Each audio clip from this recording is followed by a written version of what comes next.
I started thinking about how and what I wanted to talk about.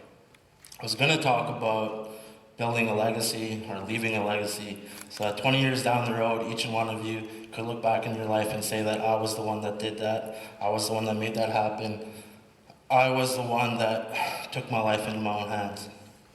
But 2 nights ago, and this kind of seems like it fits a lot because a lot of everyone have been talking about change, and I think you're all here because you want change.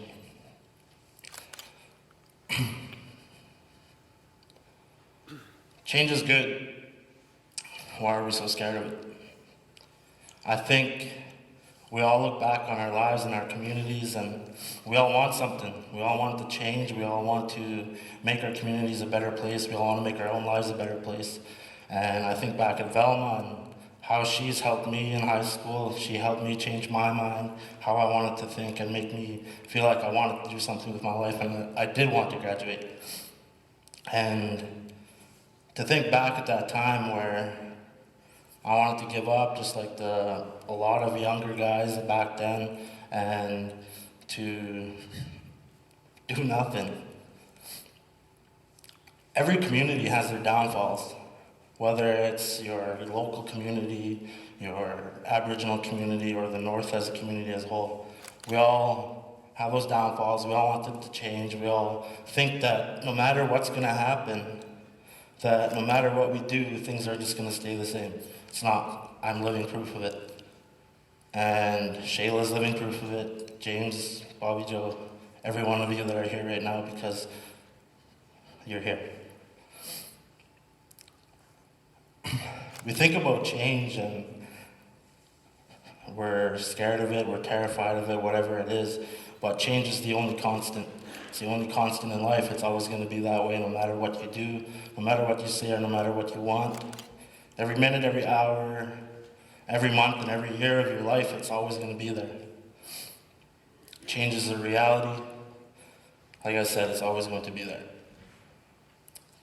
But we get scared because we think the type of change that's going to happen or the type of change that we're going to do is going to define us, when we should be the ones defining the type of change that we want to happen. The type of change that's going to make our communities a better place, that's going to make us a better place, that's going to make every one of you a better place, or a better person, sorry. And I think back in my life, like I said, high school, and I've always had change. I've always lived place to place, Yukon, Alberta, did a lot of things, had to find out what I didn't like to find out what I do like. And over the last year, I've met a few people that have really, really influenced me. And over the last 10 years of my life since I've graduated high school. Number one, being Velma. In high school, I was going to drop out 2 months before graduating and took off to Inuvik, did whatever, and she called me one day and said to come back, believe in you, and a month later I graduated. The next person is Sarah Jerome, who last year when I started with the Gwich'in Tribal Council, I had to do a week of cultural training. And the first thing she said to me when she sat me down was, what does it mean to be proud to be Gwich'in? And never thought of it, never ever crossed my mind about what exactly that means. And I couldn't answer it because I never thought of it. So the more and more I start thinking about it, the more and more I start thinking about what Gwich'in is and what it is to be Gwich'in and what it means to be proud to be Gwich'in. We shouldn't just be throwing that term out there saying that I'm proud to be Gwich'in when you don't even know your own culture, you don't even know your own history, you don't even know where you come from.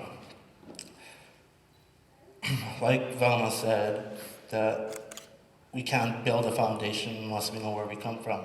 So the more and more I think about this, and I ask the youth that I work with, the Regional Youth Council, youth in the schools, youth in anywhere that I go, about not just what it means to be proud to be Gwich'in, but what it means to be proud to be Aboriginal, First Nation, or a Northerner. And it's changing. It's always changing. because I learn more about it. I learn more about where I'm coming from and where I want to go. So that term, proud to be Gwich'in, I stand here as a proud Gwich'in man. I used to never think that way, but I am now. Eileen Kui, she's my rock. She's an elder from Fort McPherson. Whenever I have something that I need to talk about, or whenever I have a problem in my own life, she's the one person I go to. Because I know she'll listen, she won't judge me, and she'll at least have a little bit of a guidance for me, but she's always like, what do you think? Making me think about it. And 2 months ago, actually 4 months ago, I started getting involved with an emerging leaders group in the Yukon. And this past January, we had a strategic training session and came up with a group name called Our Voices. I'm a co-chair on there, and by far, this group of 25 young First Nation people from across the Yukon, BC, I'm the only one from the Northwest Territories, have influenced me so much because they're all young, they're all leaders, they're all doing things in their own communities. And I think that word emerging is by far not even close to what we are. I used to never think about myself as a leader, and I bet none of you guys think of yourself that way. Most of you, but you are, because you're here. And I definitely didn't think I was going to be the one creating change in grade 12, arguing with all the teachers, trying to live my life the way I wanted to.